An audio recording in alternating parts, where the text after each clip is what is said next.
Assalamualaikum warahmatullahi wabarakatuh. Halo Sobat Misteri Sunyi Mencekam. Bahagia sekali kami bisa kembali hadir menjumpai Anda. Tentunya seperti biasa kami akan menyuguhkan cerita-cerita misteri yang menarik. Dan kali ini kami sudah menyiapkan sebuah kisah nyata misteri yang berjudul Jimat Kemenangan. Wan, pulang sana. Tuh, istrimu dari tadi bolak-balik nyariin kamu, ujar Gani sembari mendorong tubuh Wawan yang duduk di sebelahnya. Raut kekesalan terlihat jelas di wajah Wawan. Bagaimana tidak, karena sudah dari tadi malam sampai siang ia berjudi, selalu tak pernah menang. Sudah sana-sini ia berhutang untuk modal judi, dan sekarang tak ada lagi yang mau memberikan hutangan padanya. Wawan keluar sambil mengempas pintu dengan kasar. Dasar si Wawan, istri sedang mengandung malah ditinggal berjudi. Lalu kau kira kita-kita ini bagaimana? Ujar Gani yang disambut gelak tawa teman-teman seperjudiannya. Wawan makin jengkel mendengar gelak tawa dari teman-temannya yang berada di dalam. Judi terus, bentak seorang wanita yang tengah hamil tua saat melihat Wawan berjalan pulang. Sejak kapan kau berada di situ? Tanya Wawan ketus. Beras di rumah habis, gula, kopi sama sekali tidak ada. Bagaimana aku bisa makan? Aku hamil, Wan. Kau malah enakan-enakan keluyuran dan main judi.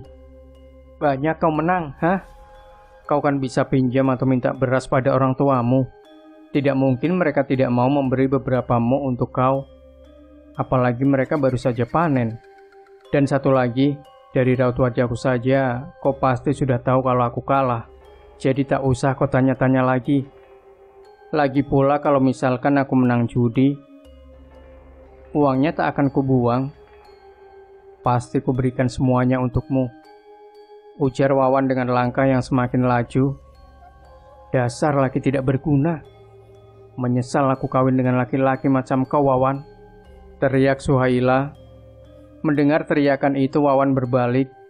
Wajahnya nampak merah padam menahan emosi. Kau bilang aku apa? Hah? Laki-laki tak berguna? Kau menyesal kawin dengan aku? Bentak Wawan menatap lekat ke arah istrinya. Suhaila menutup matanya ketika Wawan sudah mengangkat tangannya tinggi-tinggi, bersiap untuk menampar pipi istrinya. Namun Wawan kembali menurunkan tangannya.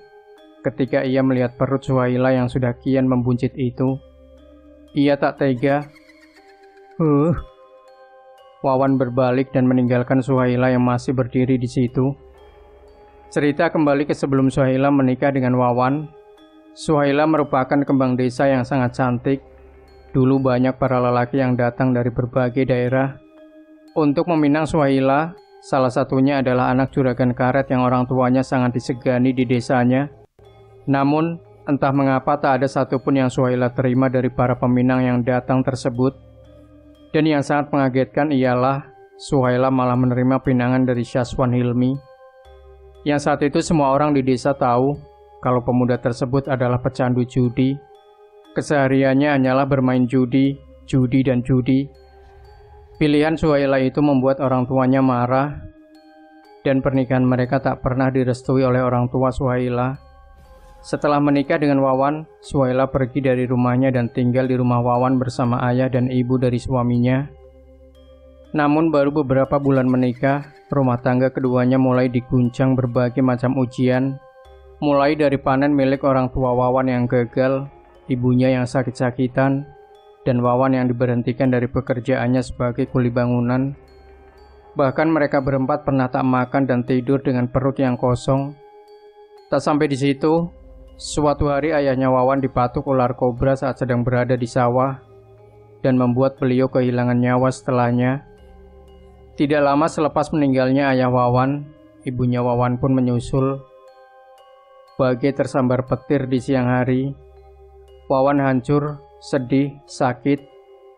Namun walau bagaimanapun ia menangis dan berteriak, itu semua tak ada gunanya dan tak akan pernah bisa mengembalikan yang sudah tiada. Hingga di suatu pagi setelah beberapa bulan berlalu, Suhaila mendekati suaminya yang sedang bersiap-siap untuk bekerja. Wajahnya terlihat berseri. "Diminum dulu kopinya," ucap Suhaila.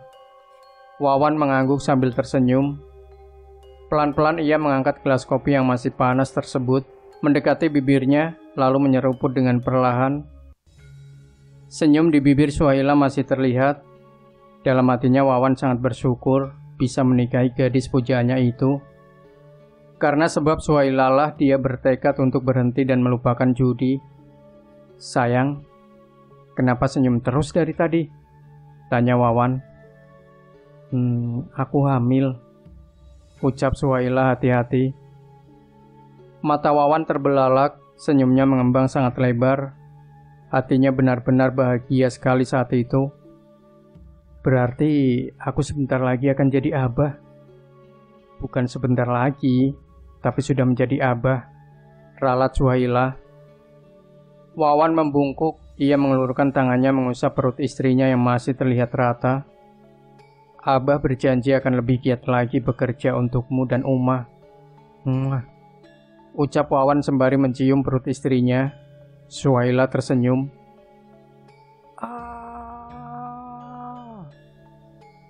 Teriak Wawan yang tengah berdiri di atas batu di pinggir sungai. Wajahnya kusut dan murung. Wawan terduduk di atas batu besar tersebut. Bahunya berguncang, ia menangis. Teriak Wawan penuh keputusasaan. Dari kejauhan Gani menatap Wawan sembari menggelengkan kepalanya. Ia tahu apa yang sedang terjadi pada Wawan, karena ia ada di saat ayahnya Suhaila memarahi dan menghina Wawan habis-habisan waktu itu. "Anakku tak akan pernah bahagia bila masih bersama dengan laki-laki macam kau, Wawan," bentak ayahnya Suhaila. "Tapi kau itu tidak lebih baik dari segumpal kotoran. Kau manusia tak berguna," potong ayah mertuanya tak membiarkan Wawan meneruskan perkataannya. "Aku sendiri bingung mengapa Suhaila lebih memilih kau daripada Jainal, anak juragan karet itu." "Oh, atau mungkin benar perkataan si Jainal, kau mendukuni anakku. Dasar bajingan tak berguna. Kalau tujuan bapak kemari hanya ingin menghina saya, maaf pak. Rasanya lebih baik saya kembali bekerja. Permisi," ucap Wawan. "Dasar tak punya sopan santun. Mau main pergi saja. Apa itu yang diajarkan orang tuamu, ah?" Wawan tak menghiraukannya. Ia menarik napas panjang, lalu meneruskan langkahnya.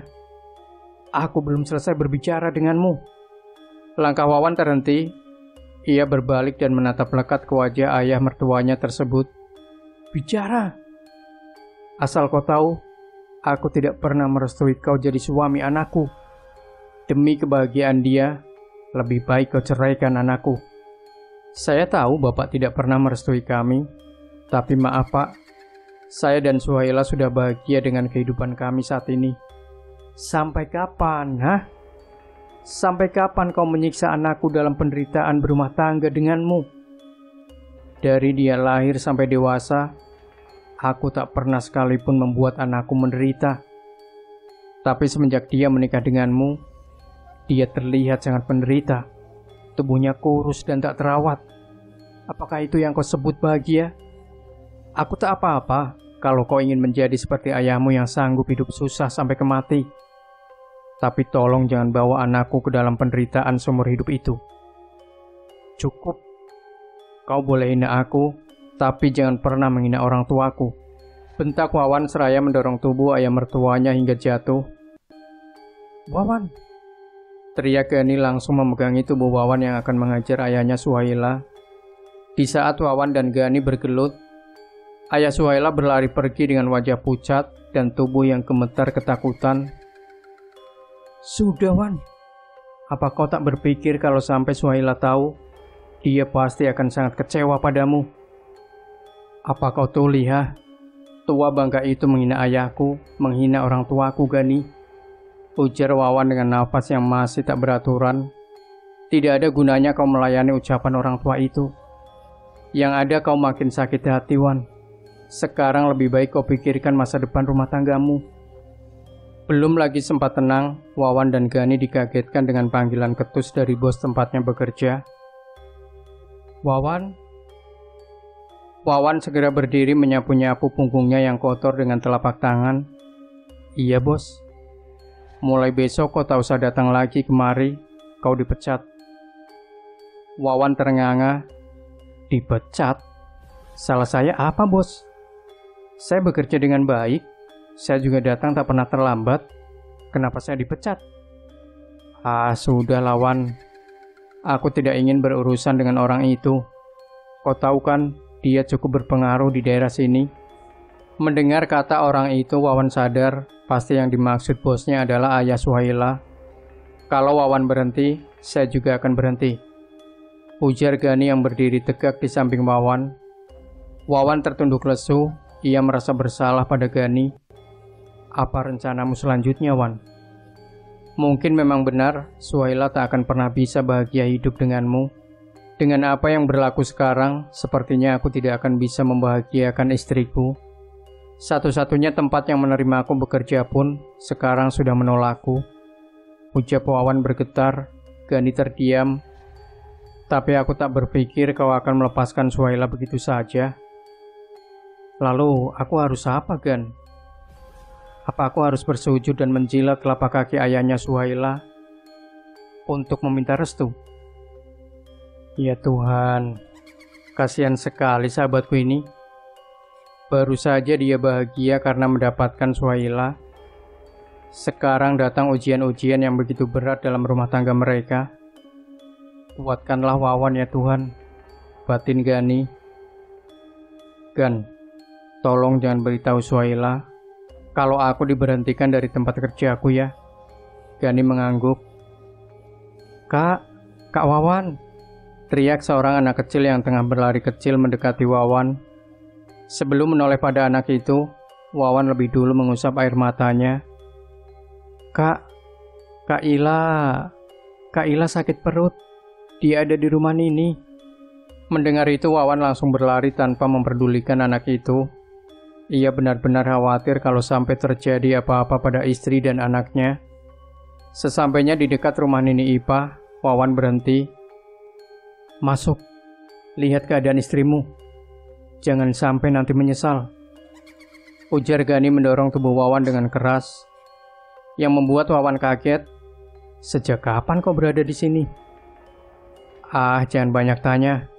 Yang penting sekarang itu masuk ke rumah Nini Ipah dan lihat keadaan istrimu, jawab Gani sembari menarik tangan Wawan.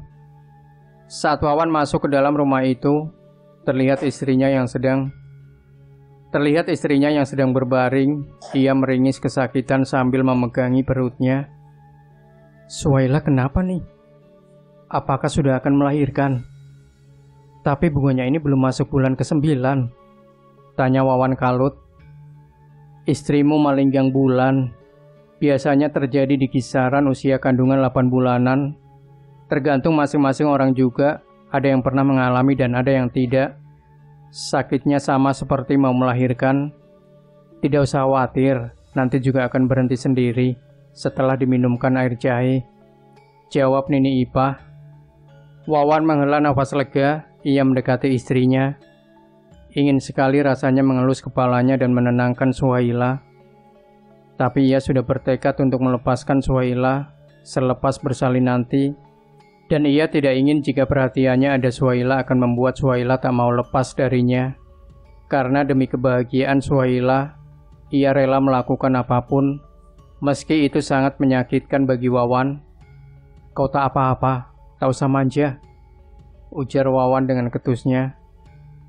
Manja? Ini benar-benar sakit sekali, Wan. Apa kau menganggapku sedang berpura-pura? Ujar Suhaila sesekali meringis. Kau memang berpura-pura kan? Sudahlah, aku mau pergi. Lebih baik kalau kau nanti sudah selesai berpura-pura, kau pulang ke rumah orang tuamu. Karena selepas kau melahirkan, aku akan menjatuhkan talak padamu, ujar Wawan tanpa melihat ke arah istrinya yang menahan tangis. Astagfirullahaladzim. Tidak baik berkata seperti itu, Wan. Istrimu itu memang benar-benar tengah kesakitan, Wan. Istighfar, Wan. Ya Allah, terus. Anakmu ini kenapa seperti ini? Ujar Nini Ipah sembari mengelus dadanya. Wawan berjalan keluar, membiarkan istrinya yang masih kesakitan berada di dalam rumah Nini Ipah. Namun baru beberapa langkah keluar dari rumah, Wawan dan Gani dikagetkan dengan Suhaila yang berjalan tertatih-tatih, meninggalkan rumah Nini Ipah. Nenek itu memanggil-manggil Suhaila, namun wanita tersebut tak menghiraukannya. Air mata mengalir di setiap langkahnya yang tertatih. Wawan menatapnya dengan rasa khawatir, namun ia tak bisa mendekati istrinya. Ia takut jika itu ia lakukan akan menghancurkan tekadnya untuk melepaskan Suhaila. 2 bulan telah berlalu semenjak Suhaila pergi. Wawan jatuh sakit memikirkan anak dan istrinya. Ia tahu saat itu Suhaila dan anaknya sudah kembali ke rumah orang tuanya, dan ia yakin mereka akan baik-baik saja di sana. Tapi Wawan sangat rindu, dan rasa rindu itulah yang membuatnya jatuh sakit. Wan, tak ada gunanya kau melakukan semua ini kalau hanya akan menyiksa kau dan Suhaila. Kau harus pikirkan anakmu, anak kalian, ujar Gani. Mereka sudah bahagia di rumah ayah Suhaila, Gan. Biarlah mereka tetap di sana, karena aku ingin melihat mereka bahagia tanpa aku. Kau salah, Wan. Justru kebahagiaan mereka adalah dapat bersama denganmu. Dan misalkan begini, meskipun Suhaila menikah lagi, belum tentu laki-laki itu akan menerima anakmu dengan ikhlas. Kau harus pikirkan itu, Wan. Jangan jadi pecundang. Bangkit, buktikan pada ayahnya Suhaila kalau kau pun bisa jadi orang sukses untuk anak dan istrimu. Wawan menghela nafas pendek. Kudengar Suhaila akan dikawinkan dengan Jainal. Kau tentu tahu kan siapa itu Jainal? Apa kau mau anakmu diasuh dan dibesarkan oleh laki-laki macam dia itu? Kali ini Wawan langsung bangun dan duduk menatap gusar pada Gani. Tidak mungkin Suhaila akan dikawinkan. Terserah kau mau percaya atau tidak. Yang jelas kabar itu yang kudengar. Jawab Gani beranjak dari duduknya. Kau benar, Gan. Selama ini aku sudah banyak dosa pada istriku, pada anakku. Aku lebih memikirkan perkataan ayah Suhaila daripada istri dan anakku, ujar Wawan terisak. Gani menepuk bahu Wawan. Ia tahu apa yang dirasakan sahabatnya itu. Aku harus menemui Suhaila. Pergi dari rumahku, teriak ayah Suhaila mengusir Wawan yang masih berdiri di depan pintu rumah tersebut. Saya mohon, Pak, izinkan saya bertemu anak dan istri saya, Pak. Tidak, anakku bukan lagi istrimu.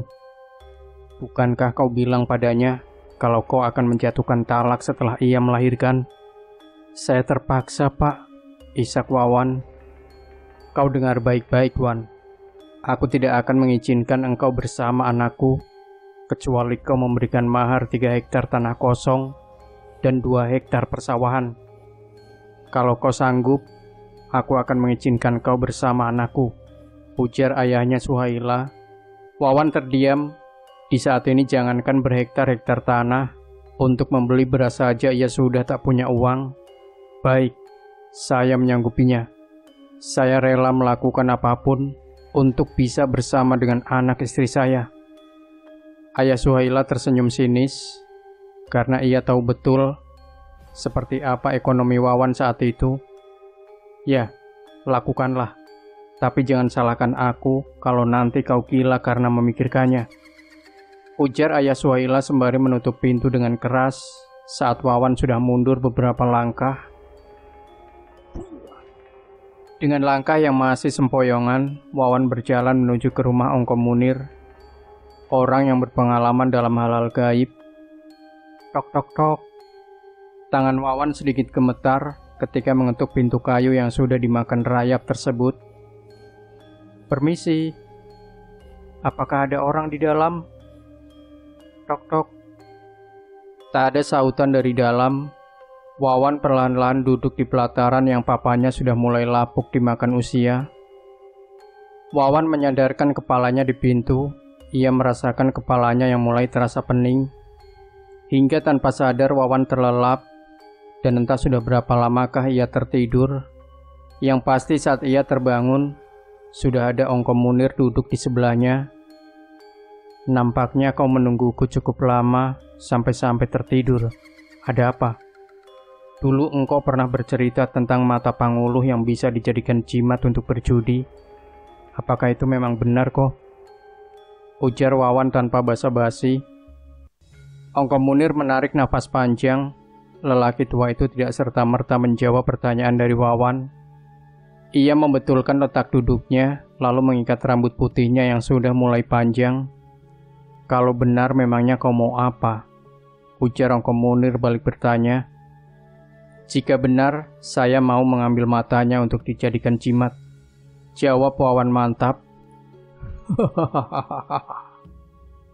Tergelak Ongkom Munir mendengar jawaban dari Wawan. Panguluh itu pintar dan juga kuat.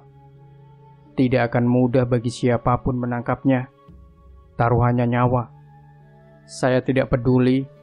Saya rela menukar nyawa saya demi anak dan istri saya. Jawab Wawan. Ongkom Munir menghela nafas. Kalau memang kau sudah siap mati, lakukanlah. Tapi aku tidak akan membantumu. Saya juga tidak meminta bantuan seperti apa yang kau pikirkan. Saya hanya ingin tahu syarat dan tata cara mengambil matanya. Itu saja. Dan saya akan melakukannya sendiri. Pertama, kau tidak boleh takut dan sudah siap menghadapi segala kemungkinan yang akan terjadi. Kau juga akan membutuhkan humbang untuk mengambil matanya. Humbang itu pun hanya boleh kau tebas sekali dari bawah ke atas dengan panjang dari pergelangan sampai siku. Jangan sekali-kali kau menebas bambunya dari atas ke bawah, karena kalau sampai kau lakukan itu, kau akan masuk ke dalam alam mereka dan tak akan bisa kembali kecuali kau mencabut bambu yang menusuk matanya, tapi nyawamu jadi taruhan. Satu lagi, kalau Panguluh sudah berhasil kau lumpuhkan, biasanya Panguluh itu akan tahu niatmu dan mereka akan membenamkan wajahnya ke tanah, melindunginya dengan lidah mereka. Karena itulah kau harus membalikkan tubuhnya agar kau bisa mengambil matanya. Tapi tidak mudah untuk kau bisa membalikkan tubuhnya, meski dengan cara apapun, kecuali menggunakan tangannya sendiri. Oleh karena itu, kau harus memotong tangannya, gunakan tangan itu untuk membalikkan tubuhnya, lalu setelah matanya kau dapatkan, simpanlah di dalam kain putih, dan kalau kau ingin berjudi, kantongi saja mata tersebut. Ujar Ongkom Munir. Wawan terdiam. Pasti akan sangat sulit baginya bisa mengalahkan manusia jadi-jadian itu. Mereka kuat dan pintar bersembunyi. Dan biasanya kalaupun ada orang baru meninggal, mereka akan pergi manesek, berpesta dengan memakan bangkai dan menjilati damur orang yang meninggal bersamaan. Aku tahu, tak akan ada yang mau menaruhkan nyawanya hanya demi hal seperti itu. Yang jelas, tidak akan mungkin bisa kau dapatkan. Kata Ongkom Munir membuat kaget Wawan yang tengah melamun. Saya diam bukan berarti saya mundur, tapi saya sedang memikirkan bagaimana cara menangkap salah satu di antara panguluh-panguluh itu. Ujar Wawan. Ya, terserahlah. Kau yang punya rencana, lakukanlah. Tapi perlu kau ingat, seandainya kau berhasil mendapatkan mata panguluh tersebut, pasti keluarganya tak akan tinggal diam dan mereka akan mencarimu. Kring. Wawan kembali terdiam ketika Ongkom Munir sudah masuk ke dalam rumahnya. Lelaki tua itu tinggal sendiri di rumah kecil tersebut. Ia tak punya anak istri ataupun keluarga. Wawan pun berjalan pulang. Di tengah jalan ia bertemu Aziz, salah satu teman perjudiannya. Wan, yang bulan lalu itu gimana? Tanya Aziz. Aku belum ada uang, Sis. Tapi nanti setelah aku dapat uang, aku akan bayar semuanya. Jawab Wawan. Kau janji ya? Bayar hutangmu. Ujar Aziz sebelum pergi. Hari itu setelah agak sehat, Wawan mengasah parangnya yang akan ia gunakan untuk menebas bambu nanti. "Wan, nih makan dulu.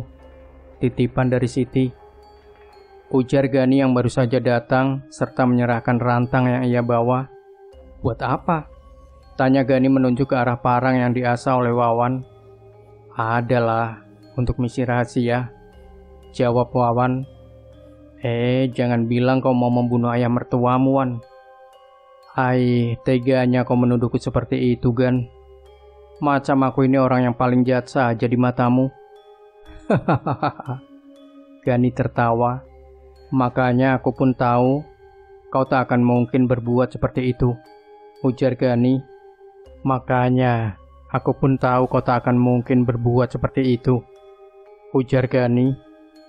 Wawan mencuci tangannya dan membuka rantang yang berisi sambal bawang ganda, garut pilungan mantah, timun digarut menggunakan sendok, lalu kasih garam dan bawang juga sedikit air, ikan asin goreng, lalu ada beberapa potong ayam beserta ikan goreng. "Ada acara kah di rumah Siti?" tanya Wawan. Gani menggeleng. "Kemarin ayahnya Siti dapat ikan tapa besar sekali. Beratnya kisaran 20 kilo lebih. Ikannya sebagian dijual dan sebagian diberikan ke keluarga." Oh, Wawan nampak sangat lahap sekali menemukan makanan yang dibawakan Gani. "Serius aku tanya, Wan, itu parang untuk apa? Sudah putih begitu, tajam sekali pasti. Kau mau gunakan untuk apa?" "Aku ingin jadi dewa judi, Gan, dan parang itu adalah salah satu alatnya." Lama-lama bicara denganmu ini aku bisa ikutan gila. Orang tanya ke hulu, kau jawabnya ke hilir. Malam itu Wawan mulai keluar masuk pemakaman dan ke desa-desa tetangga untuk mencari kira-kira ada yang baru saja meninggal ataupun melahirkan, karena biasanya Pangulu akan berkumpul di suatu titik tempat orang meninggal ataupun melahirkan. Namun sudah 7 hari Wawan kelayapan mencari keberadaan Pangulu. Ia tak kunjung berhasil menemukannya. Wawan yang tengah berdiri di bawah pohon yang berada di perbatasan desa, melihat rombongan hewan-hewan yang tak lazim bersama malah berjalan beriringan. Aku yakin itu pasti mereka. Tapi bagaimana aku bisa menangkap salah satunya?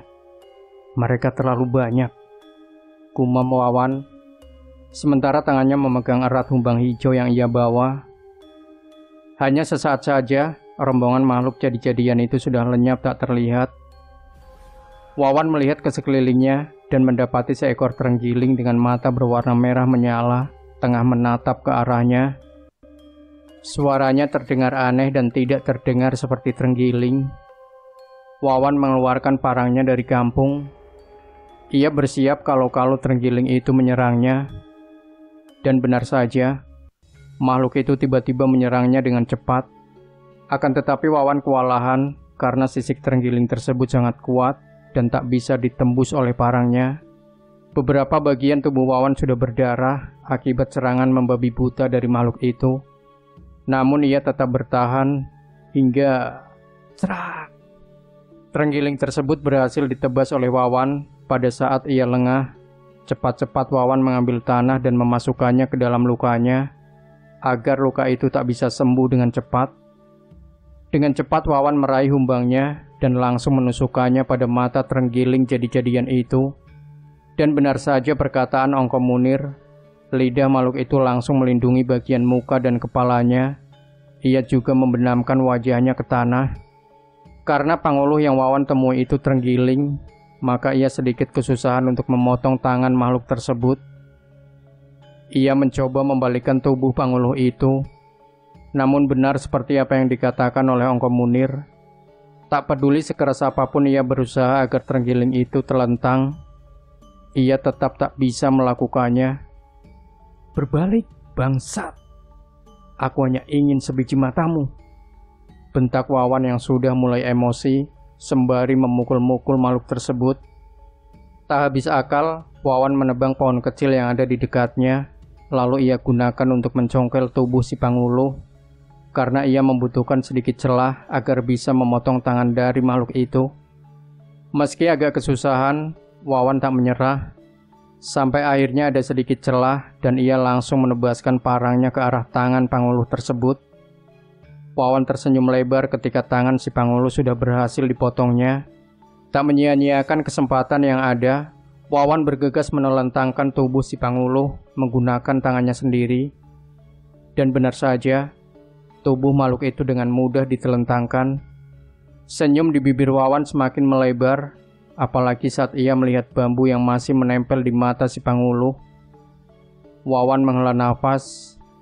Ia ragu untuk mencabut bambu tersebut. Ia sedikit takut kalau makhluk itu masih bisa melukainya.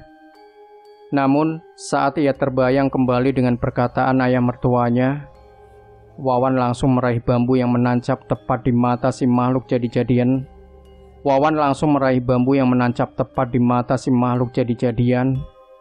Cerak! Setelah berhasil, Wawan langsung berlari pulang dengan memegang erat bambu yang masih terdapat mata si Panguluh di dalamnya. Nafasnya terengah-engah, rasa takut dan senang bercampur aduk di dalam pikirannya. Sesampainya ia di rumah, Wawan langsung menutup pintu dan meletakkan bambu tadi di atas meja. Wawan mengambil kain putih yang sudah ia siapkan, memindahkan mata tersebut perlahan-lahan ke dalam kain putih. Siang itu Wawan pergi ke rumah Ongko Munir. Lelaki tua tersebut nampak sedang duduk di serambi rumahnya dengan ditemani secangkir kopi. "Engko, semisal saya sudah berhasil mendapatkan mata itu, lalu mata itu harus diapakan? Apakah dibiarkan membusuk atau dikeringkan?" tanya Wawan tanpa basa-basi. Ongko Munir menatap Wawan dengan alis mata yang mengerut. "Apa kau berhasil mendapatkannya?" ujar Ongko Munir balik bertanya. "Kalau tidak dapat, mana mungkin saya bertanya seperti tadi." Ongko Munir mengangguk-angguk. "Setauku, biji mata Panguluh yang sudah dicongkel itu harus dikeringkan dulu sebelum digunakan." "Menjemurnya bagaimana kok?" "Ya, tentu saja sebagaimana mestinya. Matanya kau bungkus dengan kain putih, lalu gantung dimanapun, yang penting tidak diganggu hewan. Kalau malam kau bawa masuk ke dalam rumah, jangan dibiarkan di luar." Wawan mengangguk mengerti. "Baiklah kok. Kalau jimat judi ini berhasil, saya tentu tidak akan melupakan engkau," ucap Wawan menatap serius pada Ongko Munir. "Soal aku bisa kapan-kapan, kalau kau sudah tunaikan keinginanmu, kau bisa ajak aku minum arak." "Pasti kok, jangan khawatir." "Baiklah, kalau begitu saya permisi pulang dulu," kata Wawan. 7 hari telah berlalu. Malam itu Wawan berjalan dengan senyuman di bibirnya. Rupanya Wawan menuju ke sebuah acara wara di desa tetangga, dan biasanya di malam-malam acara tersebut pasti diadakan dadu gurak. Wawan duduk di salah satu tenda perjudian. Ia memasang taruhan dengan sejumlah uang yang didapatkan dari berhutang pada Gani. Wawan bersorak kegirangan ketika ia selalu saja bisa menebak angka yang dikeluarkan oleh kocokan dadu tersebut. Dengan kemenangan yang selalu saja berpihak padanya, hanya sebentar saja ia sudah mengantongi uang jutaan rupiah. Malam itu Wawan tak hanya membalik atau membangkrutkan satu bandar judi gurak, tapi ada 4 bandar yang pulang dari sana dengan tangan kosong, bahkan masih berhutang pada Wawan. Wawan tersenyum lebar sambil memegang erat plastik putih yang penuh dengan uang hasil perjudiannya. Wawan juga membayar semua hutang pada teman-temannya dulu, sisanya ia simpan untuk membeli tanah. Sebulan telah berlalu, Wawan kini dijuluki sebagai dewa judi, karena dia selalu berhasil membalik bandar judi, dari bandar yang kecil sampai bandar yang besar, semuanya pulang dengan hutang pada Wawan. Tak hanya itu, setiap hari ia juga selalu mendatangi acara-acara wara di desa-desa yang jauh hanya demi berjudi. Bahkan tak jarang, ia sampai tak pulang berhari ke rumahnya, hanya karena mendatangi perjudian gurak. Malam itu Wawan sudah mengurus semua surat-surat tanah yang akan ia serahkan besok pada ayah mertuanya. Tanah-tanah itu sudah ia bayar, meski sebagian masih berhutang.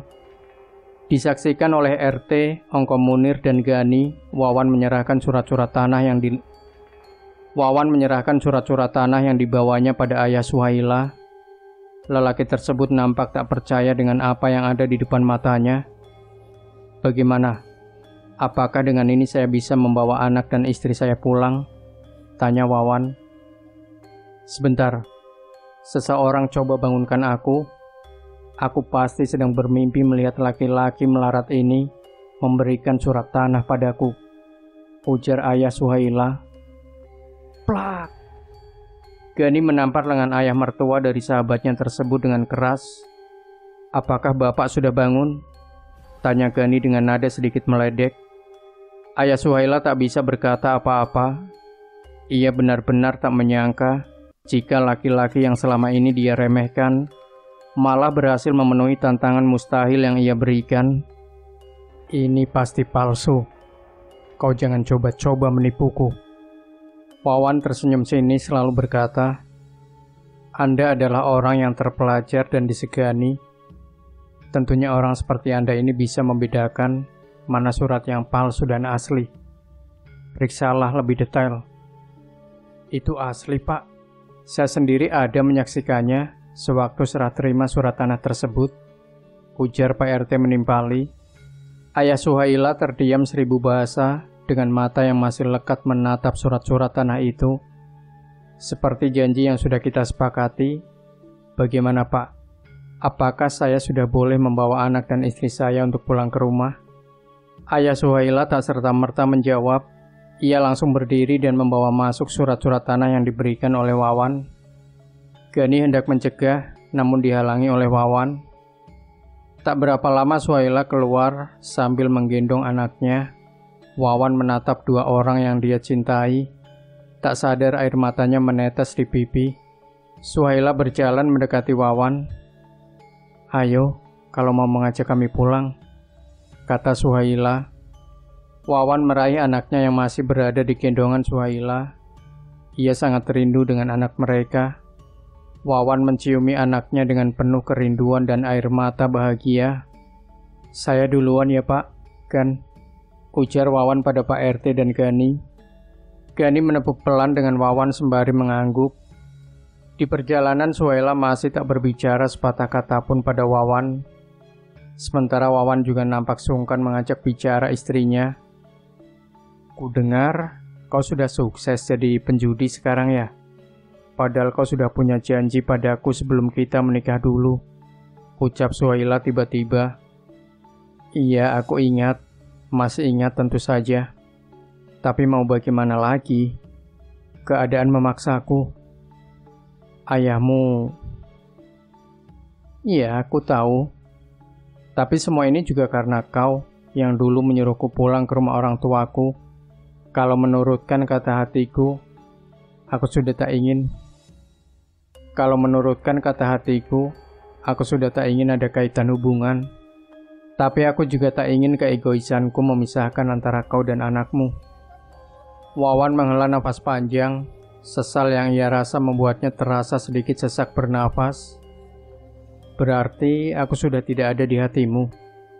Suhaila berbalik dan menatap Wawan dengan lekat. "Entahlah, aku tak yakin." "Apa kau sudah berhubungan dengan Jainal?" tanya Wawan. "Bicara apa kau ini? Sama sekali tak ada hubungan antara aku dan Jainal." "Syukurlah kalau begitu," ucap Wawan lega. Malam itu Wawan membelikan berbagai macam makanan untuk dia dan istrinya. "Aku mau meminta izinmu karena aku akan berjudi sampai semua hutangku lunas dan aku bisa mengumpulkan sedikit demi sedikit modal usaha untuk kita. Aku sangat berharap kau izinkan." Suhaila terdiam sesaat. Matanya lekat menatap nasi di dalam piring. "Memangnya berapa hutangmu?" "Kalau bagiku sangat banyak," jawab Wawan tak mau memberikan jumlah hutangnya. "Baiklah, aku mengizinkan, tapi hanya sampai kau dapat membayar hutang-hutangmu dan menyimpan sebagian untuk modal usaha kita. Tidak boleh lebih dari itu." Wawan tersenyum. Ia langsung mengecup kening istrinya, lalu melanjutkan makannya. Malam itu sangat dingin sekali. Beberapa lapis selimut tipis masih terasa sangat menusuk hingga ke tulang. Biasanya jika seperti itu adalah ciri-ciri ada orang yang akan meninggal dunia di desa tersebut. Wawan memegang erat jimat mata Panguluh yang selama ini membuatnya selalu menang dalam perjudian. Ia mulai takut menyimpan benda itu di dalam rumahnya, karena ia merasa seperti ada yang tengah mengincarnya. Entah itu mengincar jimatnya atau malah mengincar dirinya, Wawan sendiri ragu. Tapi yang tahu tentang jimat itu hanyalah Ongko Munir dan dia sendiri. Tak mungkin kalau Ongko Munir memberitahukan semuanya pada orang-orang. Sementara beliau sangat jarang sekali berkomunikasi dengan orang-orang di desa. "Sayang, aku ada urusan mendadak. Aku pamit keluar sebentar ya," bisik Wawan pada Suhaila yang tengah menyusui anak mereka. Wawan mengambil jaket dan berjalan menuju ke rumah Ongko Munir. Sesampainya di rumah kecil tersebut, Wawan langsung mengetuk pintunya dengan sedikit keras. Saat pintu terbuka, terlihat Ongko Munir sedang berdiri dengan beberapa nasi yang masih menempel di sekitar bibirnya. "Ada apa malam-malam begini, Wan?" Tanpa menjawab, Wawan langsung menerobos masuk ke dalam. Diikuti Ongko Munir yang masih kelihatan bingung. "Kok, apakah engkau pernah menceritakan perihal jimat yang saya punya ini pada orang lain?" Ongko Munir mengerutkan keningnya. "Aku sama sekali tidak menceritakan apa-apa. Yang sering kemari itu cuma kau, tidak ada yang lain. Saya merasa beberapa hari terakhir ini seperti ada yang mengawasi saya. Kadang terasa dekat, kadang pula terasa jauh. Dari awal kan sudah aku bilang bahwa keluarga dari Panguluh yang kau bunuh pasti akan menuntut balas pada pembunuh keluarganya. Mereka tak akan membiarkan kau bersenang-senang dengan apa yang sudah kau ambil dari keluarganya. Kemungkinan kau sudah melakukan sebuah kesalahan dan lengah, sehingga mereka tahu dan sekarang tentu mengincarmu." Wawan menarik nafas berat, dadanya berdebar-debar tak karuan. Takut? Ya, tentu saja. Tapi ia harus menghadapi segala sesuatu yang akan terjadi ke depannya. Wawan menatap sudut ruang rumah Ongko Munir. Terlihat sebuah taring babi yang tergantung di dindingnya dengan rapi. Lalu Wawan mengalihkan pandangan pada wajah tua yang duduk di depannya. Apa tidak ada cara lain agar mereka tak bisa mencelakai saya, kok? Tanya Wawan. Ongko Munir mengerjapkan matanya. "Bawa saja sompun, kayu berbau wangi yang biasanya tumbuh di hutan dan sangat ditakuti oleh Panguluh bila kau bepergian. Hanya itu yang bisa kusarankan. Yang kusayangkan, kenapa kau menggunakan jimat itu untuk meruntuhkan bandar-bandar besar? Kau yang awalnya selalu kalah judi, malah sekarang bisa menang terusan. Seharusnya kau atur waktu dalam menggunakan jimat itu. Jangan terus-terusan, karena tentu saja orang-orang jadi curiga, terutama pihak keluarga Panguluh yang kau bunuh. Andai tak terdesak, saya pun tak akan melakukan semua itu, kok. Lagi pula kita semua kan tahu, keberadaan Panguluh-Panguluh tersebut hanya merugikan. Mereka pengganggu, perusak. Aku tahu, kau, aku, orang-orang lain di luar sana tentu tak menyukai keberadaan Panguluh di antara kita. Tapi selama ini tak ada yang berani mengusik mereka. Baiklah, kok. Saya pulang dulu," ucap Wawan. Saat berada di luar, Ongko Munir menatap jauh ke dalam pekatnya malam. "Ada yang akan mati," Ongko Munir bergumam. "Apa, kok?" tanya Wawan untuk memastikan pendengarannya. "Cepatlah pulang, Wan. Anak dan istrimu dalam bahaya," bentak Ongko Munir membuat Wawan mengerutkan alisnya, tanda tak mengerti. Namun begitu, Wawan langsung berlari menuju ke jalanan yang mengarah ke rumahnya. Suara dalam pepohonan dan daun-daun yang bergesekan satu sama lain, ditambah seperti ada suara kera yang terus-terusan mengikik, mengikuti langkah tergesa Wawan. Wawan tertelungkup karena seekor kera yang sangat besar meloncat ke arahnya dari atas pohon. Wawan diseret oleh kera besar tersebut. sampai akhirnya ia dilemparkan ke pohon. Darah keluar dari hidungnya yang terhantam pada pohon. Kera besar tersebut menyeringai menatap Wawan.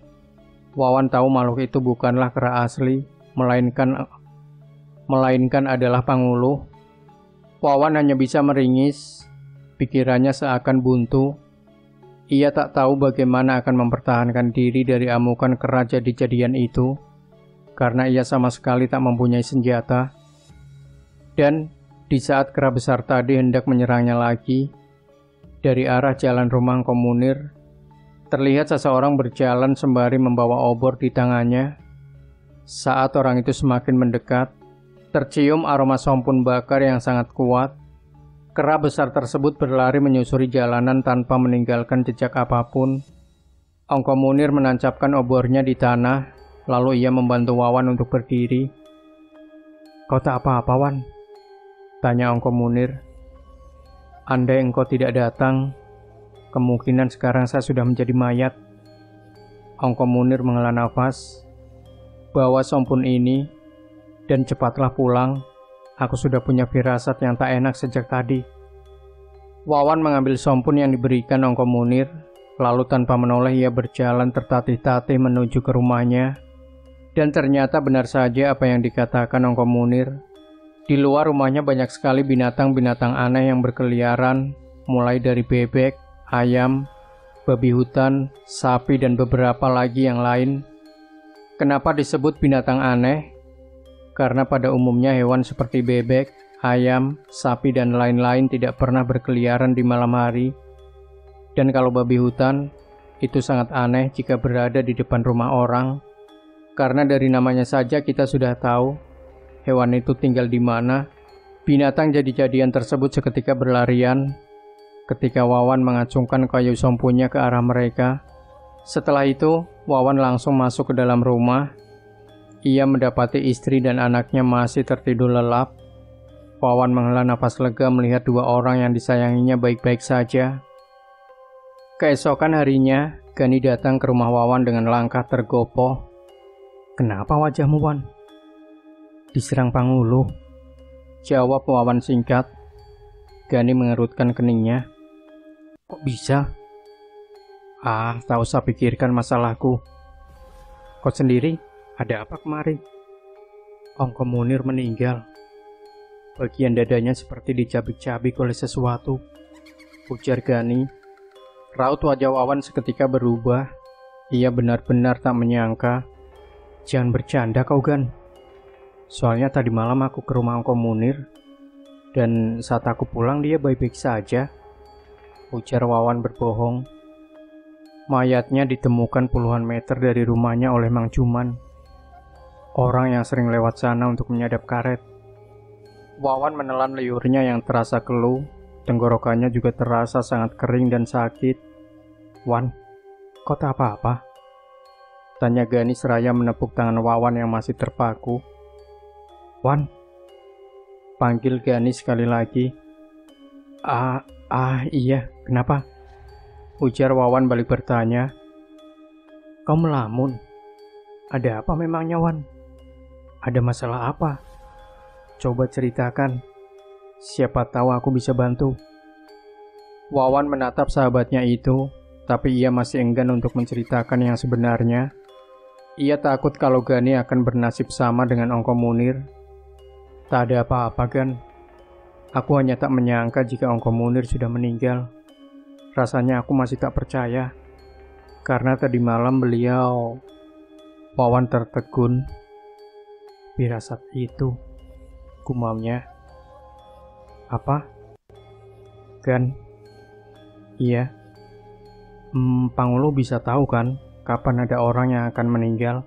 tanya Wawan. Gani mengangguk. "Ya, itu bukan rahasia lagi. Semua orang tahu kalau Panguluh mempunyai firasat tentang kematian. Makanya kalau ada yang akan meninggal, mereka pasti sudah berkerumun di rumah orang tersebut."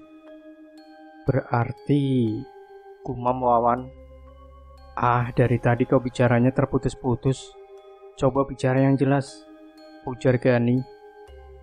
Tadi malam saat aku diserang Panguluh Kera, aku ditolong oleh Ongko Munir. Beliau membawa obor dan sompun yang sudah dibakar.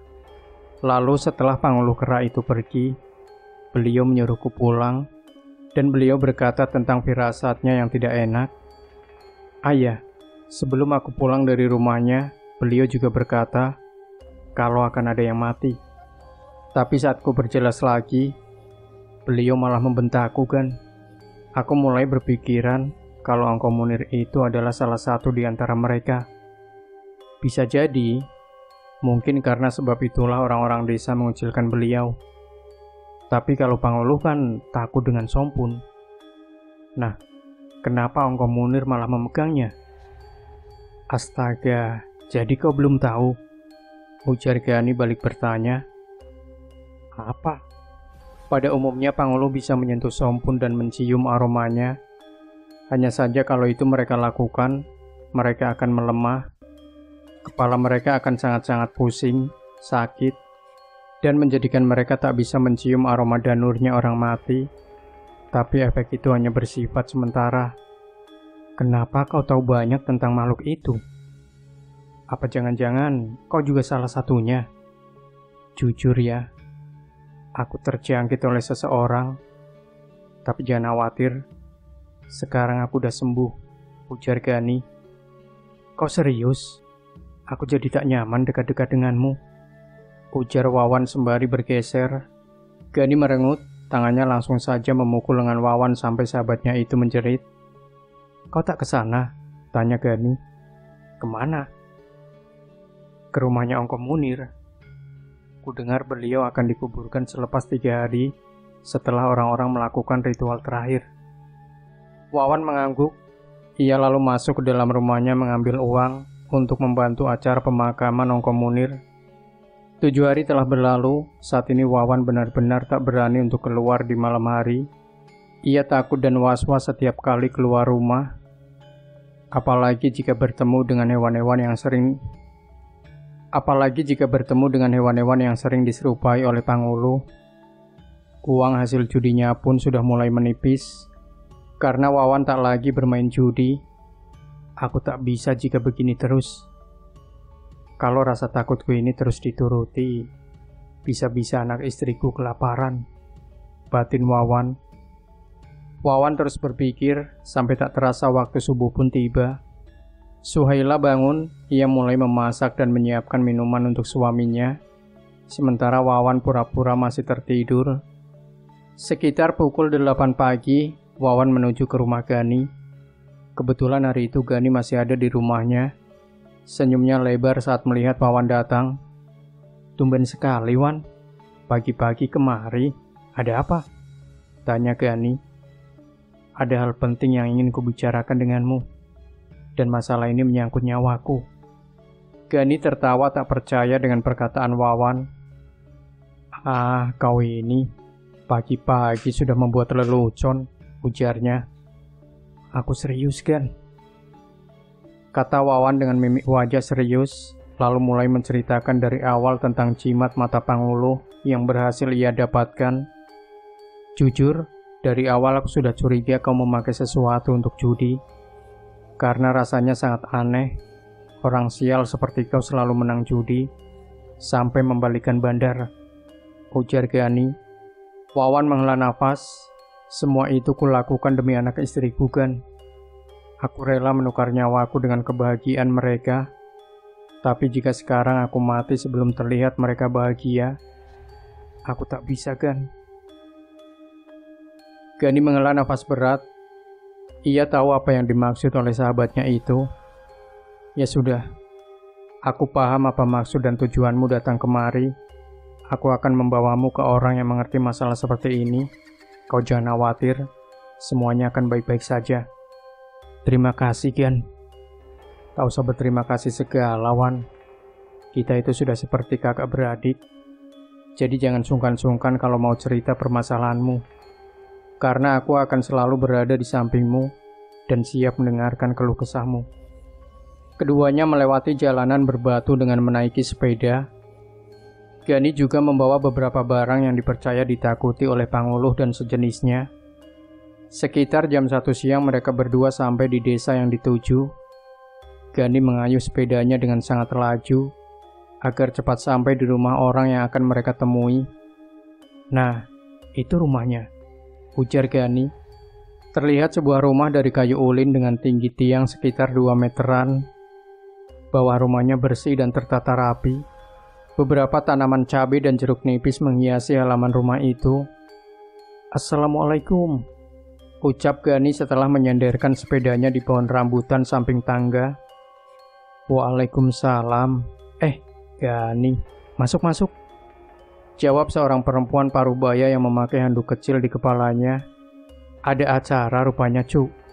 tanya Gani. "Iya, nikahannya si Arsyad.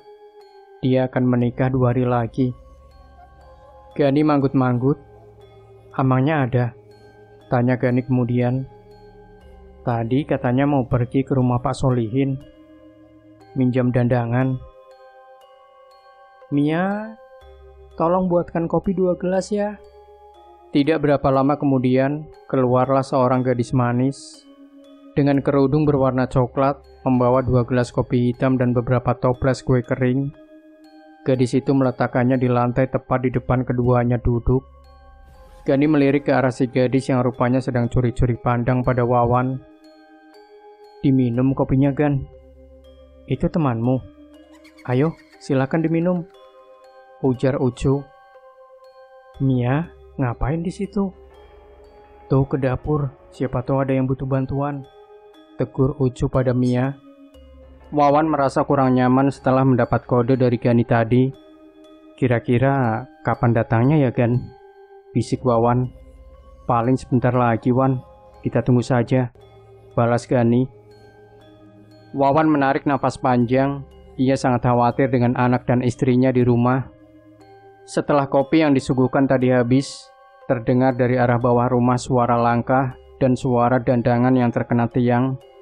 Sekitar 10 menitan, masuklah seorang laki-laki parubaya yang memakai peci putih. "Puas lelah aku berjalan ke tempatnya Solihin sana. Lihat, penuh keringat," ujar lelaki parubaya tersebut seraya mengipas tubuhnya. Gani tersenyum sambil mengangguk. "Tak terasa ya, Mang, si Arsyad sudah mau kawin," kata Gani. "Hahaha, ya begitulah. Aku saja kadang masih merasa kalau baru kemarin rasanya dia dilahirkan."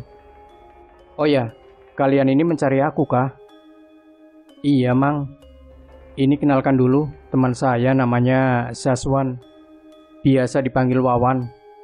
Dan dia ini yang ada keperluan dengan Amang," jawab Gani sembari menunjuk ke arah Wawan yang duduk di dekatnya. Wawan mengangguk sambil tersenyum. Amang mengerutkan keningnya menatap Wawan. "Wajahmu mirip sekali dengan arwah Andi," ucap Amang. "Coba ceritakan apa yang ingin kau katakan," lanjut Amang. Wawan menatap Gani dan Gani memberikan kode anggukan pada Wawan. "Begini," Wawan mulai bercerita. Amang manggut-manggut mendengarkan cerita dari Wawan. "Berat sekali. Aku saja sampai merinding mendengarnya. Bagaimana mungkin orang biasa dapat mengambil mata dari Panguluh yang kekuatan gaibnya bahkan melebihi kuyang? Saya pun melakukan itu terpaksa," ucap Wawan pelan. "Jadi setiap malam Panguluh itu ada di sekitar rumahmu.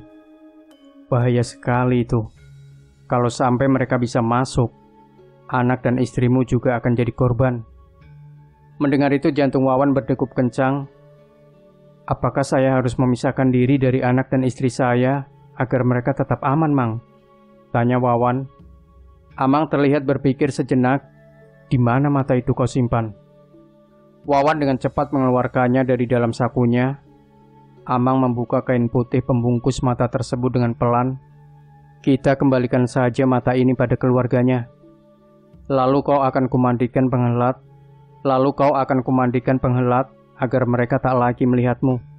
Tapi aku tak bisa pastikan apakah ini berhasil atau tidak nantinya," ujar Amang. Wawan menatap lantai sambil menggigit bibirnya. Rasanya ia masih belum bisa untuk mengembalikan jimat mata tersebut. Tapi di sisi lain, ia juga takut jika rencana Amang tak berhasil. Jika tak berhasil, bagaimana? Apakah anak dan istriku juga akan menjadi korban? Ya Tuhan, tolong aku. Adakah cara lain agar semuanya bisa baik-baik saja seperti sedia kala? Ini salahku, dan aku harus mengakhiri ini semua, walaupun nyawaku harus jadi pengganti. Maafkan Abah, nak. Abah mungkin tak akan bisa bersamamu sampai kau besar, tak bisa melindungimu. Batin Wawan berkecamuk. Wan, panggil Gani sambil menepuk paha Wawan. Hah? Sembari menengok ke arah Gani. Bagaimana? Apa kau setuju? Tanya Amang. Saya setuju. Saya sendiri yang akan mengembalikan mata itu. Jawab Wawan. Apa kau sudah tahu rumah Panguluh itu? Wawan terdiam. Ia tidak tahu yang menjadi Panguluh itu siapa dan di mana tempat tinggalnya. Karena ia bertemu Panguluh tersebut saat sedang berada di hutan. Tidak tahu, tapi saya akan mencari tahu. Jawab Wawan kemudian. Amang menggeleng. Kau jangan pergi, karena yang mereka incar adalah kau dan keluargamu, kata Amang. Kau di rumah saja, Wan. Biar aku yang berangkat ke desa-desa sekitar untuk mencari tahu Panguluh itu, ujar Gani dengan mantap. Tapi aku tidak bisa membiarkan kau pergi sendirian, Gan. Aku tidak ingin kau bernasib seperti Ongko Munir. Jangan keras kepala, Wan. Kau di rumah saja, jaga anak dan istrimu, biar aku yang pergi. Ini semua salahku. Akulah yang seharusnya pergi, bukan kau. Aku tidak akan membiarkan kau pergi, Wan. Kau dengar sendiri kan, Amang melarang kau pergi mencari tahu Panguluh itu, bentak Gani. Sudah cukup aku melibatkan kau dalam masalahku, Gan. Dan sekarang biarkanlah aku menyelesaikan masalahku sendiri. Aku titip anak dan istriku, ucap Wawan. Gani mencengkram leher baju Wawan dengan gusar. Asal kau tahu, Wan, masalahmu itu berarti masalahku juga. Dalam kondisi seperti inilah harusnya teman saling bantu. Dan aku katakan sekali lagi, aku yang akan pergi mencari tahu tentang Panguluh itu, dan kau jaga anak istrimu di rumah, ujar Gani sembari melepaskan cengkeramannya di leher baju Wawan. Tapi aku tidak ingin mendengar apa-apa lagi darimu. Pokoknya kau harus menuruti apa yang aku katakan tadi. Jadi, Mang, seperti apa rincian rencana yang Amang pikirkan? Ujar Gani. Kau cari tahu dulu siapa Panguluh itu, dan kalau sudah dapat, kau beritahu aku, biar selebihnya aku yang akan menyelesaikan, kata Amang. Gani mengangguk.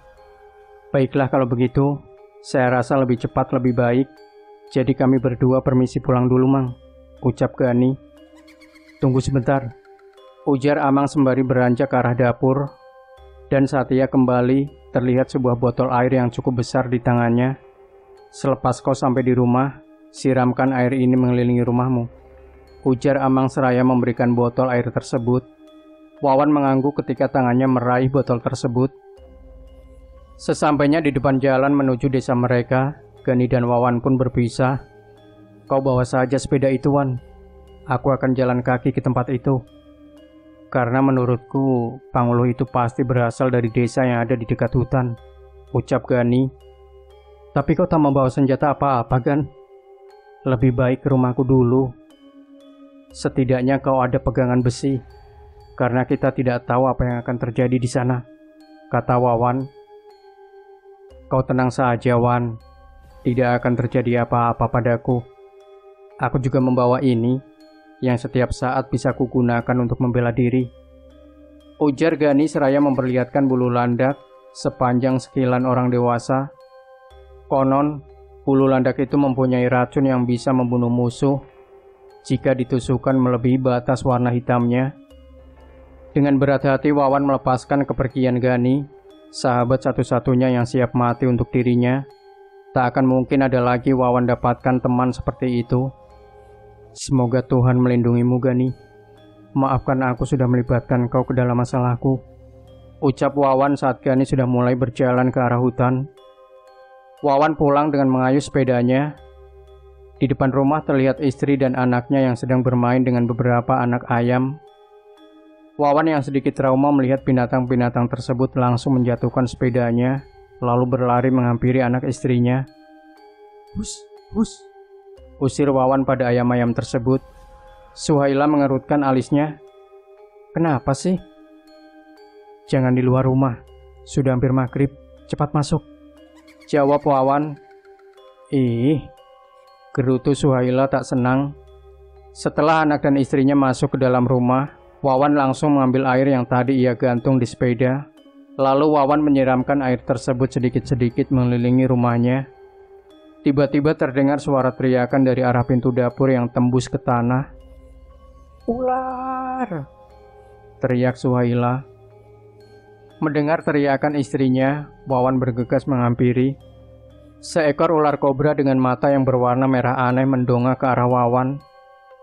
Wawan yang menyadari hal itu bukan ular biasa pun langsung meraih linggis yang berada dekat pintu. Namun seakan tahu, dengan cepat ular tersebut menyemburkan bisanya ke arah Wawan, dan untungnya Wawan bisa berkelit menghindar. "Ambil mandau, cepat!" suruh Wawan pada Suhaila yang masih berdiri mematung. Bergegas Suhaila melangkah masuk ke dalam rumah untuk mengambil mando suaminya yang terpajang di dinding. Saat ia kembali ke dapur, ia melihat ular tersebut seperti berdiri setinggi pinggang, saling berhadapan-hadapan dengan Wawan, hingga membuat Suhaila kaget dan mandonya terlepas dari pegangan. "Mandaunya Suhaila!" gentak Wawan yang masih lekat menatap gerak-gerik ular tersebut dengan kewaspadaan yang tinggi. Tangan Suhaila bergetar meraih mando tersebut, lalu menyerahkannya pada Wawan yang segera mengambilnya. "Maju kalau kau ingin mati!" bentak Wawan pada ular kobra tersebut sambil mengacungkan mandonya yang mengkilat. Ular itu berdesis dan menjatuhkan dirinya, namun matanya masih lekat menatap ke arah Wawan. "Masuk Suhaila, jaga anak kita," perintah Wawan. Kau harus hati-hati," ujar Suhaila bergetar. Setelah istrinya masuk, Wawan segera menutup pintu dapur.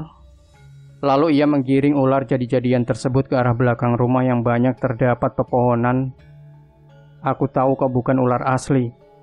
Sebelum kau kubunuh, lebih baik sekarang kau pergi dan jangan pernah mengganggu keluargaku lagi."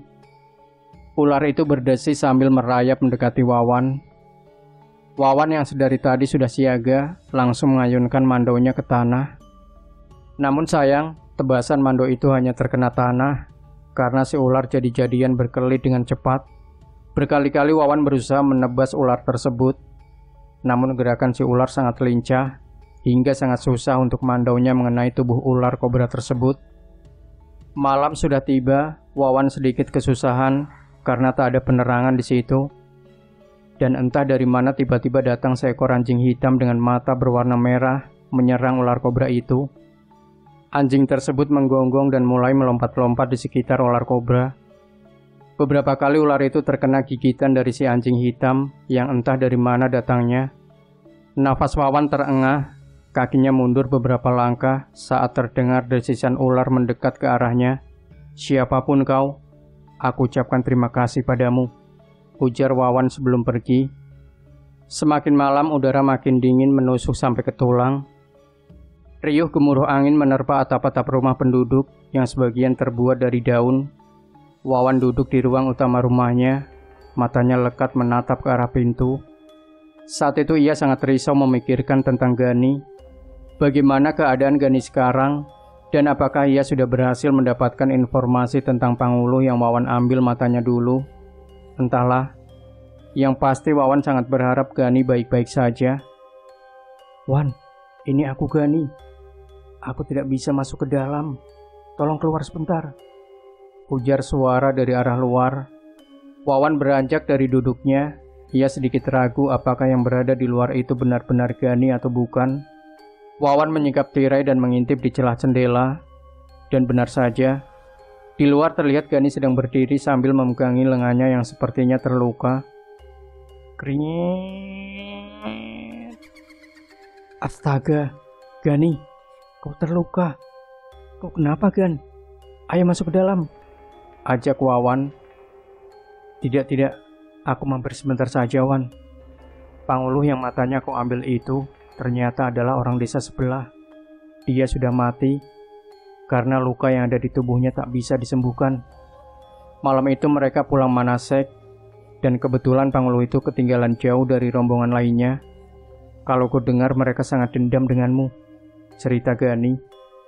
Kalau masalah dendam mereka pada aku sudah tahu kan. Lalu sekarang bagaimana rencana selanjutnya? Tanya Wawan. Besok kita pikirkan, Wan. Aku capek sekali malam ini, ujar Gani. Saat Gani akan pergi, Wawan teringat sesuatu saat melihat lirikan mata sahabatnya tersebut. Gan.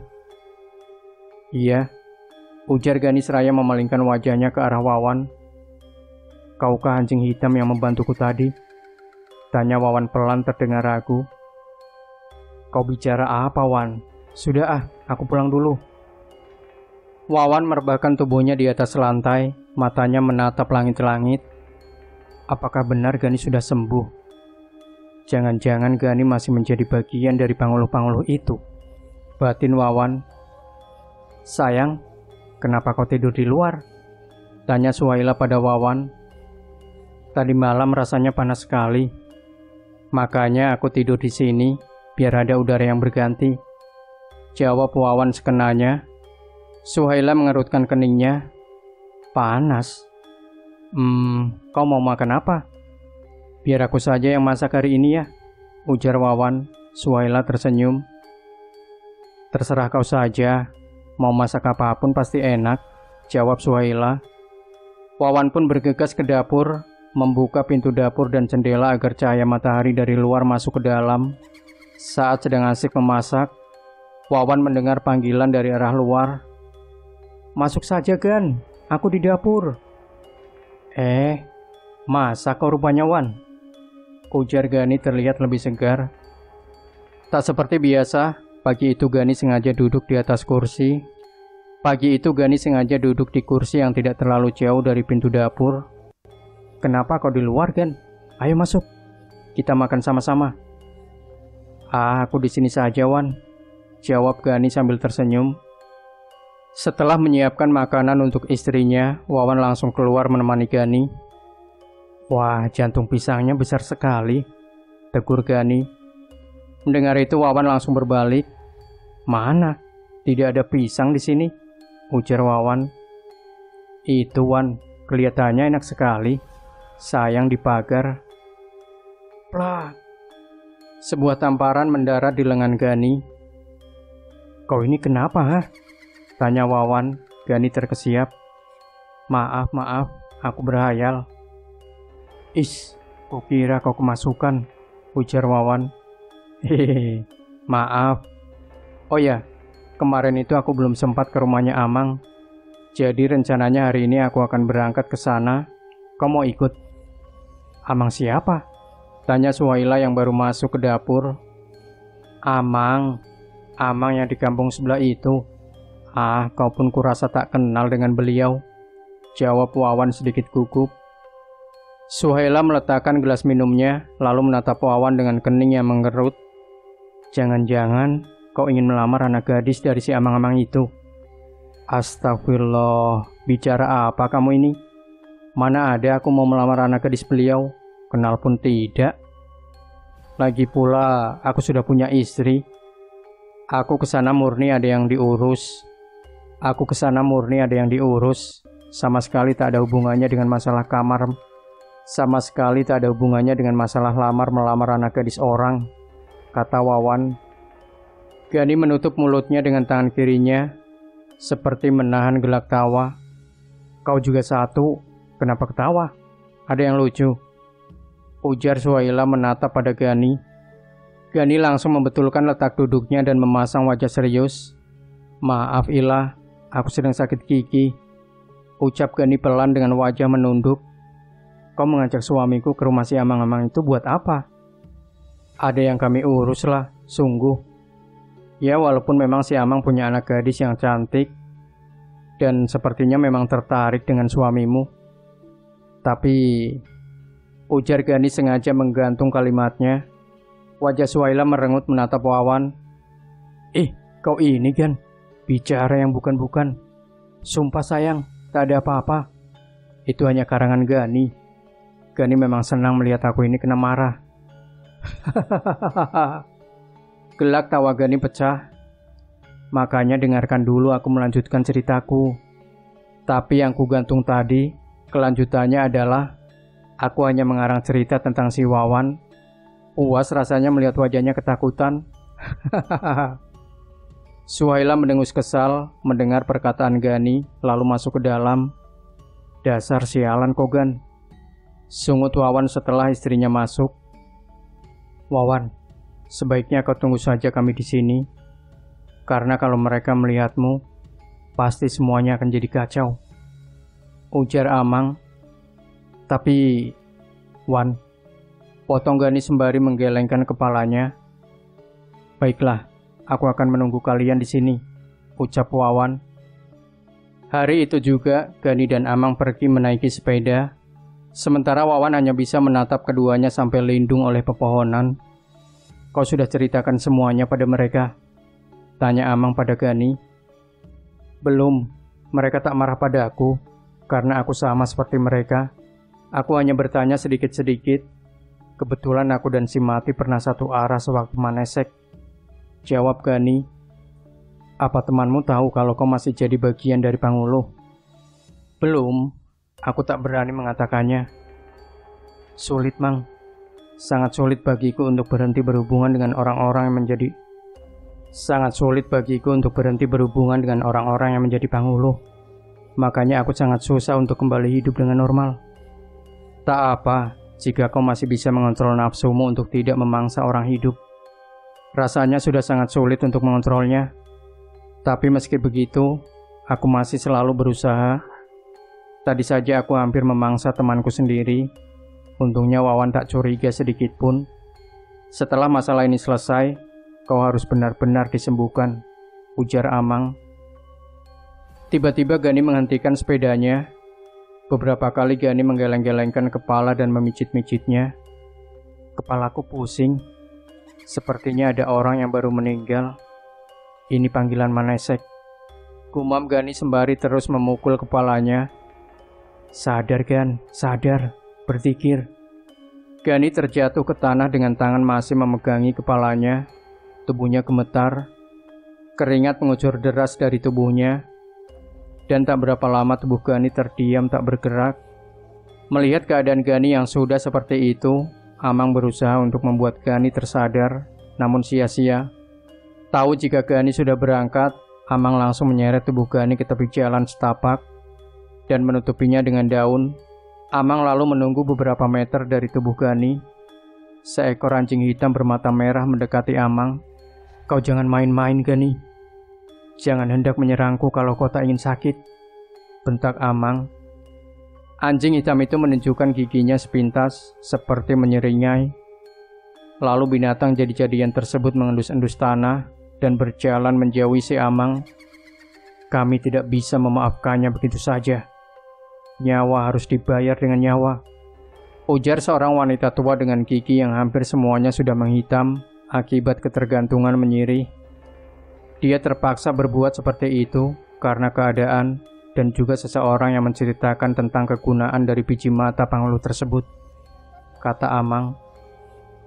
Kalau kau datang kemari hanya ingin kami memaafkan perbuatan anak itu, lebih baik kau pergi. Karena sampai kemati pun, kami sebagai pihak keluarga korban tak akan pernah memaafkannya. Pergi. Dengan langkah pelan Amang keluar dari rumah tersebut. Jika memang itu yang kalian mau, baiklah, jadi jangan salahkan aku, gumam Amang. Si wanita tua mendengus marah. Wajahnya merah padam menahan nafsu dan emosi yang sama-sama memuncak. Bagaimana, Mang? Tanya Wawan ketika si Amang baru sampai di rumahnya. Kita ke rencana kedua, karena dendam mereka padamu sama sekali tak bisa ditawar, jawab Amang. Wawan terduduk lunglai. Ia sudah merasa bahwa pihak keluarga si Panguluh yang ia ambil matanya tersebut tak akan memaafkannya. Karena ia tahu kesalahannya itu sangat amat fatal untuk bisa dimaafkan. Tak apa, Mang. Amang tak usah kaget. Amang tak usah repot-repot. Saya sudah ikhlas dengan apa yang akan saya terima selepas ini, Ucap Wawan terdengar pasrah. Kau jangan putus asa, Wan. Aku sama sekali tak merasa direpotkan. Kau jangan khawatir, malam ini kau tidurlah di rumahku. Besok kita siapkan untuk mandi penghelatnya, ujar Amang. Tapi saya khawatir dengan istri dan anak saya, Mang. Gani sudah pulang, dan katanya dia yang akan menjaga anak dan istrimu. Bagaimana bisa dia pergi begitu saja tanpa pamit? Sungut Wawan kesal namun juga lega. Malam itu Wawan tertidur dengan sangat pulas di samping orang-orang yang juga menginap di sana. Pagi-pagi sekali ia dibangunkan oleh Amang yang mengajaknya untuk pergi ke suatu tempat. Mau cari apa, Mang? Tanya Wawan sembari membasuh wajahnya dengan air genangan bekas hujan. Mencari sompun hitam, jawab Amang tanpa menoleh. Tak ingin banyak bertanya, Wawan ikut saja kemana kaki si Amang melangkah. Hampir 3 jam mereka berputar-putar di hutan, dan belum satu pun menemukan pohon yang mereka cari. Tak ingin banyak bertanya, Wawan ikut saja kemana si Amang melangkah. Hampir 3 jam mereka berputar-putar di hutan, dan belum satu pun menemukan pohon yang mereka cari. Rasa haus dan lapar sudah sejak tadi Wawan rasakan, namun tak berani mengeluh pada si Amang. Kau haus kan? Ini namanya bakah. Ini namanya bakah kalalawit, atau yang disebut sekarang dengan nama bajakah. Akar ini sangat bagus untuk kesehatan, terutama kita tak perlu membawa bekal air dari rumah kalau mau pergi ke hutan, tapi cukup cari akar ini dan tebas seperti ini. Nah, kan airnya keluar. Ayo Wan, diminum dulu, ujar si Amang. Selesai meminum air dari akar tersebut, Wawan dan Amang pun kembali melangkah. Cahaya matahari yang selalu terang perlahan-lahan mulai menggelap.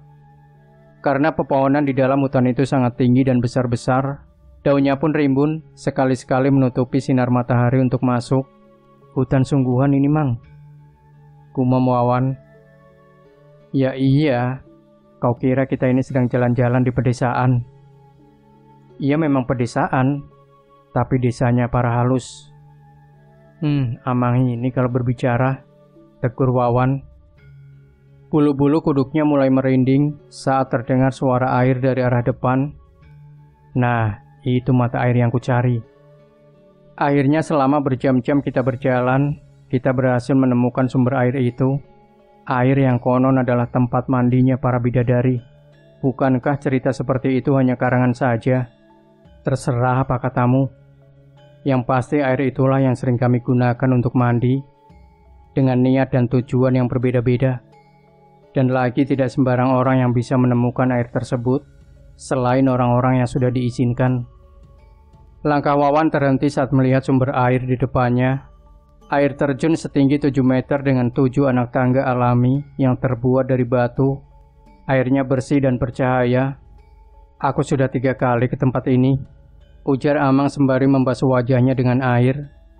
Saat Wawan mencelupkan tangannya ke dalam air, terasa berdenyut menjalari nadinya, membuat Wawan sedikit kaget dan segera menarik tangannya dari dalam air. Kau merasakannya, Wan? Tanya Amang. Ya, seperti ada sesuatu yang berjalan. Sekarang lepaskan pakaianmu, kau masuklah ke dalam air. Berdoa dan ucapkan niatmu. Hilangkan semua rasa gundah dan kekhawatiran yang ada di hatimu. Nanti, kau akan merasakan sesuatu yang tak biasa setelahnya, ucap Amang seraya berjalan menjauh. Wawan masih terpaku diam di tempatnya semula. Ia ragu dan juga takut. Butuh beberapa waktu untuknya menghilangkan semua perasaan anehnya. Saat Wawan mulai masuk ke dalam air, ia merasakan kakinya seperti kesemutan, dan saat air sampai ke bagian pinggangnya, Wawan merasakan suhu air kembali menjadi sangat dingin. Lalu saat Wawan sampai ke tengah, ia merasa suhu air kembali menghangat. Entah kenapa Wawan merasa sangat mengantuk. Anehnya saat ia mulai tertidur, Wawan seperti bermimpi melihat 3 orang perempuan berpakaian putih sedang menari-nari di hadapannya. Kulit ketiga wanita itu bersih dan bercahaya. Lekuk tubuhnya membuat Wawan hampir tergoda. Untungnya ia mendengar seruan seseorang yang kemudian membuatnya tersadar. Wan, panggil Amang berulang-ulang. Saat Wawan membuka matanya, ia terkejut saat melihat ke sekelilingnya yang hanya Ia terkejut saat melihat ke sekelilingnya hanya tumbuhan liar dan semak belukar. Airnya di mana, Mang? Kenapa aku ada di sini? Tanya Wawan sembari menutupi tubuhnya dengan tangan. Syukurlah kalau kau sudah sadar. Baiklah, itu ambil dan pasang pakaianmu. Setelah itu kita pulang. Ujar Amang yang nampaknya sengaja tak menjawab pertanyaan Wawan. Wawan beranjak. Ia memakai semua pakaian yang sebelumnya ia tanggalkan. Sementara si Amang menunggu tidak jauh dari tempat Wawan berdiri. Saat ia berjalan menghampiri Amang, tubuh Wawan terasa sangat ringan di setiap langkahnya. Mang, tubuhku rasanya segar sekali. Sudah lama sekali aku tak pernah merasakan tubuhku sesegar ini, ucap Wawan. Amang tersenyum sembari melangkah mendahului Wawan. Syukur alhamdulillah kalau begitu, Wan. Tapi itu tadi airnya di mana? Perasaan sebelumnya aku kan Amang suruh mandi, berendam di air itu. Tapi kenapa? Sudah, jangan terlalu dipikirkan. Nanti kau gila bila mencocokkan hal yang gaib dengan yang tidak. Karena hal gaib itu pasti sangat sulit dicerna akal pikiran manusia, potong Amang. Tadi aku juga merasa sangat mengantuk. Lalu di antara bangun dan tidurku, aku melihat 3 perempuan cantik, Mang. Mereka menggodaku. Konon perempuan-perempuan itu adalah penunggu di air tersebut. Jika kau tergoda, maka ruh kau akan selamanya terjebak di sini. Wawan terdiam mendengar perkataan Amang. Ia berpikir, untung saja tadi tak tergoda oleh 3 perempuan itu. Rumah si Amang nampaknya sudah dihiasi dengan hiasan khas pengantin. Aroma bumbu-bumbu masakan tercium hingga ke halaman depan rumah. Beberapa ibu-ibu rupanya juga sedang memasak nasi di halaman dapur. Mang, terima kasih banyak atas bantuan Amang. Aku pulang dulu, Mang, ucap Wawan. Jangan pulang duluan. Masuk, makan dulu ke dalam. Kita tadi sudah berjalan sangat jauh, dan tentu kau juga lapar kan? Wawan tak mampu menolak ajakan si Amang, bukan hanya karena ia tak enak hati, tapi perutnya pun juga benar-benar lapar. Setelah selesai makan, Amang mengajak Wawan untuk ke teras rumah. Ia mengeluarkan bungkusan putih dari kantongnya. Ambil, Wawan, ini milikmu, ucapnya. Alis Wawan berkerut melihat benda itu. Loh, bukannya mata ini sudah Amang kembalikan ke keluarganya? Ya, tadinya memang rencana aku ingin mengembalikan mata ini pada keluarganya. Tapi tanggapan mereka tak sesuai dengan yang kuharapkan. Jadi mata ini kutarik kembali. Apa boleh aku menggunakannya, Mang? Itu terserah padamu, Wan. Baiklah, Mang. Saya ucapkan terima kasih banyak. Kalau saya ada rezeki, saya akan kemari lagi. Tak usah dipikirkan. Oh ya, nanti ajak sekalian anak dan istrimu kemari ya, Wan. Nikahnya Arsat akan dipercepat. Baik, Mang. Saya akan kemari lagi nanti. Wawan melangkah dengan cepat saat sudah sampai di gerbang masuk desanya. Senyum mengembang di bibirnya ketika ia melihat anak dan istrinya duduk di teras. Kemana saja kamu? Tak pulang-pulang? Maaf sayang, aku ada urusan dengan Amang. Urusan apa kau tega meninggalkan kami berduaan di rumah? Loh, bukannya Gani yang menemani kalian? Gani? Kau kira aku ini perempuan seperti apa yang memasukkan laki-laki ke dalam rumah? Kata Suhaila kesal. Tapi dia kan sahabatku. Manalah mungkin dia berbuat macam-macam padamu dan anak kita. Lagi pula, aku tak menyuruhmu membawanya masuk ke dalam. Setidaknya dia ada di sekitar rumah ini saat aku tidak ada, agar kalian tetap aman di dalam rumah. Gani tidak ada setelah kalian pergi. Aku tak pernah lagi melihat muka memelasnya itu. Kemana lah si Gani ini? Pamit pada Amang katanya pulang. Kemana lah si Gani ini? Pamit pada Amang katanya pulang, gumam Wawan. Asal kau tahu, tadi malam sedari habis maghrib sampailah subuh, ada anjing hitam duduk di halaman rumah kita. Kadang-kadang ia menggonggong, dan kadang-kadang terdengar seperti berlari-lari berkeliling di luar rumah. Entah anjing milik siapa itu. Dan nampaknya sangat ganas. Untung saja selepas subuh dia sudah tak ada lagi di situ. Cerita Suhaila. Anjing hitam, batin Wawan. Sehabis makan, Wawan pamit pada Suhaila pergi ke rumah Gani. Langkahnya tergesa, karena ia sangat ingin menanyakan beberapa hal pada sahabatnya tersebut. "Gani, Gan," panggil Wawan berkali-kali, namun senyap tak ada jawaban dari dalam. "Masuk saja, Kak. Kak Gani ada di dalam. Mungkin sedang tidur," ujar seorang gadis kecil berusia 9 tahunan dari halaman rumahnya. Wawan memutar-mutar gagang pintu, namun sepertinya terkunci dari dalam. Karena ia sudah sering ke rumah Gani, Wawan tahu kalau kunci yang sering sahabatnya itu gunakan adalah palang kayu yang ada di atas pintu. Dan saat Wawan meraba-raba ke atas pintu melalui lubang, ia mendapatkan palang kayu yang dicarinya. Aroma busuk tercium saat pintu terbuka, sampai-sampai Wawan pun menutupi hidungnya dengan tangan. "Bau apa ini?" gumam Wawan sembari mengibas-ngibaskan tangannya di depan wajah. "Astaga, si Gani ini, kenapa bisa tidur senyenyak itu dengan bau busuk memenuhi ruangan begini?" ujar Wawan saat melihat Gani yang terlihat sambil ngorok. "Gan, woi, bangun Gani," panggil Wawan berkali-kali. "Maling, maling," teriak Wawan di telinga Gani. "Astaga, mana? Apa yang hilang? Apa yang hilang?" teriak Gani langsung berdiri dengan tinju yang sudah siap siaga, namun matanya masih separuh tertutup. Tawa Wawan pecah melihat Gani yang sangat lucu saat itu. "Dasar bangsat, sial kawan," ujar Gani kembali merebahkan tubuhnya. "Sudah jam berapa ini, Gan? Kenapa masih tidur? Aku pusing, Wan. Kepalaku seperti roda yang sedang diputar-putar," jawab Gani sembari memijit kepalanya sendiri. "Jangan-jangan kau mengeluh, kawan?" kata Wawan. "Bukan mau, tapi sudah. Lagian tadi malam aku tak tidur semalaman karena menjaga rumahmu. Makanya hari ini aku ingin tidur seharian. Sudah, jangan ganggu aku. Pulang sana," ujar Gani. "Dasar bakul sampah. Istriku bilang kau tak ada di mana-mana dekat rumah kami. Kau jangan bohong, Gan." "Sial, aku tak berbohong. Istrimu saja yang tak melihatku. Aku juga tahu dia beberapa kali mengintip keluar rumah tadi malam." Kali ini Wawan menunjukkan wajah yang serius. "Berarti benarkan dugaanku? Kau memang masih jadi pangulu? Kau belum sembuh?" "Ya, memang iya. Lalu kau mau apa sekarang? Kalau mau pergi, pergilah," ujar Gani. "Kau temanku, kita sudah seperti saudara. Masalahmu berarti masalahku juga. Kita akan cari jalan keluarnya bersama-sama.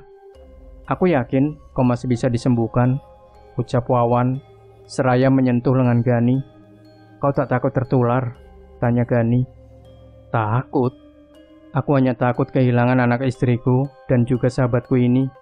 Yang lain, selain Tuhan aku tak takut apapun," jawab Wawan memeluk Gani. "His, jijik Wan," bentak Gani memukul pelan kepala Wawan. "Oh ya, kata Amang, nanti kita pergi ke nikahannya Arsyad. Aku juga akan membawa Suhaila dan anakku. Kau mau ikut sekalian kan?" Iya, tapi sekarang aku mau tidur dulu." "Tidurlah," jawab Wawan. "Bagaimana bisa aku tidur kalau mulutmu itu tak bisa diam?" sungut Gani. "Hahaha, ya sudah, nanti kau ke rumahku ya, aku tunggu." "Aku tak bisa masuk ke dalam rumahmu karena air yang diberi oleh Amang waktu itu, Wan," ujar Gani jujur. Wawan menarik nafas panjang. Kini ia tahu arti air yang diberikan oleh si Amang waktu itu. 5 bulan telah berlalu, kehidupan Wawan dan Suhaila sudah kembali normal. Wawan juga sudah tak lagi menggunakan jimat mata pangulu itu setelah ia berhasil membangun usaha kecil-kecilan di rumah dan di pasar. Gani berjualan sembako dan juga beras di pasar, sementara Suhaila berjualan di rumah. Dan Wawan, ia kini memiliki usaha sendiri, yakni bertukang, dan memiliki 8 anak buah yang setia. Gani pun sudah sembuh dan bisa hidup normal kembali. Itu terbukti ketika ayah Suhaila meninggal, Gani pun ikut melayat tanpa merasakan sakit apapun. Demikian Sobat Misteri Sunyi Mencekam, jangan lupa tinggalkan komentar Anda, like, share video ini, subscribe channel Sunyi Mencekam, dan nantikan kembali cerita-cerita misteri terbaru dari kami. Wassalamualaikum warahmatullahi wabarakatuh.